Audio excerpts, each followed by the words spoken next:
Believe it or not, we are planting our fall garden already. Welcome to Tiny Shed Life. My name is Sarah, and today we are going to be talking about fall gardening. Yes, I know it is super hot, middle of July, but right now is the time to plant that garden.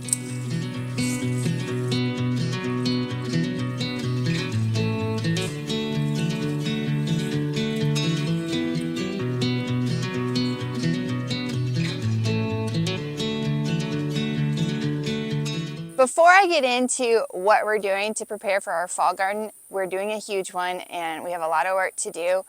But before I get into that, let's talk about some things that we need to do here in July.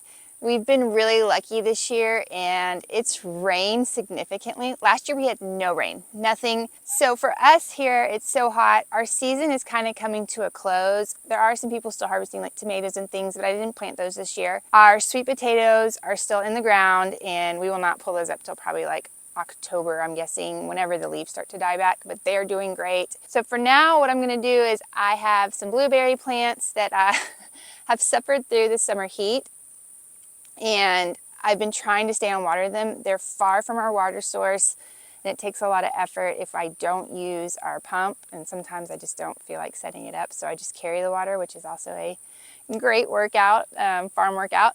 But we're gonna go take care of those plants. I'm gonna do some things to them and I'll walk you through that. We're at the blueberry plants, and everything I read about them is after you plant them, you wanna give them 2 years to establish before you allow them to, bear fruit and you can harvest that. So we're on year 2. The first summer wiped out half of our plants. So we've only got 3 left. We only started with 6. I wasn't sure how they would do, but we only have 3 plants left. And so I'm trying so hard to keep them alive. The sun is, as you can see, it's coming down on me. And what I've been doing is about 2 to 3 times a week, I have been watering them with 3 to 4 gallons of water each. And then I'm gonna set up something now and just kind of test it out. I will continually check to see how the plants are doing, if the wind has blown them. But I don't know, a lot about farming for me or homesteading is being resourceful and trying things out and kind of learning what works for you and what works in your area. This is, oh, let me show you. All right, so I have the 3 plants here, and we have wood chipped them deeply, which will help retain more moisture and protect the ground underneath them.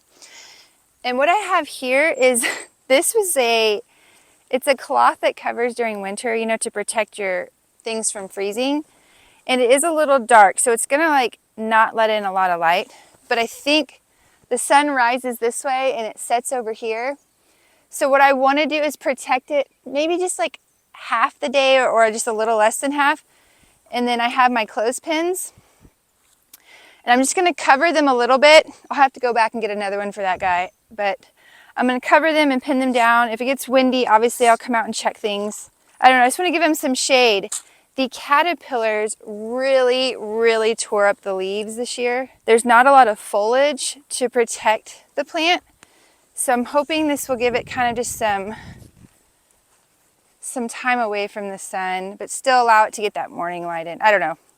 Y'all can tell me what you think about that. You can make fun of me, but we really just try things here and try not to spend a lot of money with, I don't want the plants to die either. That looks pretty good.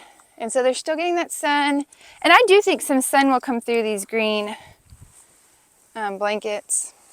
It looks a little ridiculous, but I really do think they're going to appreciate the shade. And let me bring you to the other side so you can see. We are planning to use the beds here for the fall. I'm using seed time to kind of guide me in when to plant and when to start seeding and stuff. This is completely raw land before. We did the silage tarp, covered it, and we put compost down and wood chips. So this is good to go. It's never been used. Right, it's getting hot here. I had to pull the hair up, sweating. So one of the first things you want to do, we've been trying to maintain, it's pretty wild out here and just obviously we have other things going on in our life.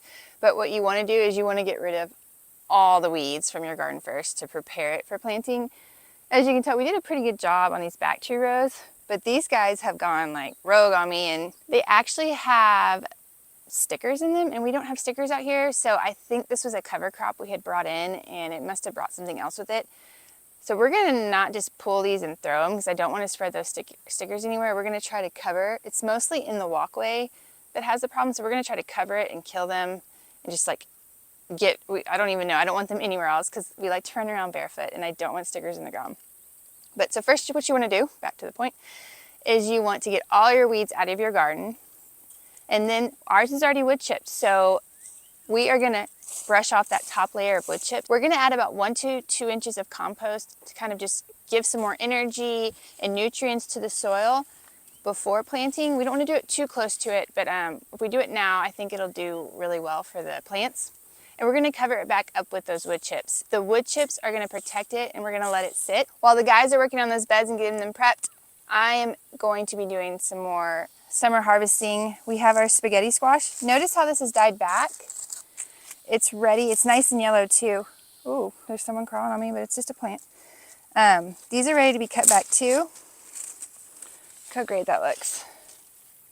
All right, so what you want to do is we're going to cure these outside for 5 to 7 days. I'm just going to pick them and I'm going to lay them right back down in the garden. And then I'll move them in the house in about 5 to 7 days and they'll store longer.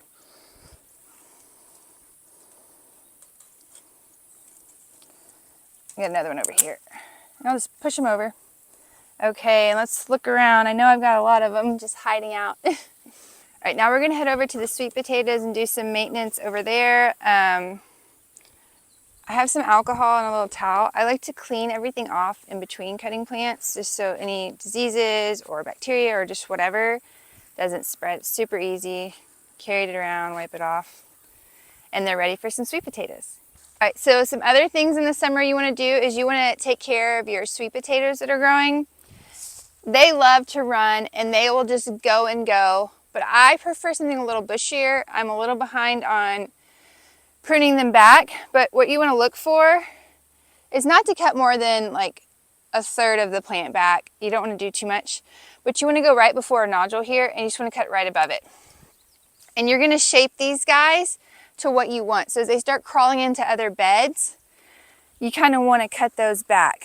And this will make the plant grow up more and give you a bushier look. Also, you don't just want to throw these clippings on the ground. They will take root again and start new plants. All right, the sun's starting to set here, and that is all we're going to do today. Farming and homesteading is a all day, everyday thing, or, you know, when you can do it.